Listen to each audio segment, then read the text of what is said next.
Price God. இன்றைய தியானம் பிரசங்கி 7:11 முதல் 20 வரை. சுதந்திரத்தோடே ஞானம் நல்லது. சூரியனை காண்கிறவர்களுக்கு இதனாலே பிரயோஜனம் உண்டு. ஞானம் கேடகம், திரவியமும் கேடகம். ஞானம் தன்னை உடையவர்களுக்கு ஜீவனை தரும். இதுவே அறிவின் மேன்மை. தேவனுடைய செயலை கவனித்துப் பார். அவர் கோணலாக்கினதை நேர்மையாக்கத்தக்கவன் யார்? வாழ்வு காலத்தில் நன்மையை அனுபவித்திரு, தாழ்வு காலத்தில் சிந்தனை செய்.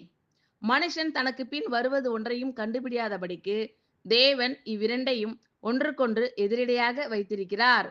இவை எல்லாவற்றையும் என் மாயையின் நாட்களில் கண்டேன். தன் நீதியிலே கெட்டுப் போகிற நீதிமானும் உண்டு, தன் பாவத்திலே நீடித்திருக்கிற பாவியும் உண்டு. மிஞ்சின நீதிமானாய் இராதே, உன்னை அதிக ஞானியும் ஆக்காதே. உன்னை நீ ஏன் கெடுத்து கொள்ள வேண்டும்?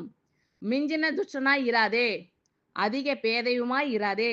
உன் காலத்துக்கு முன்னே நீ ஏன் சாக வேண்டும்?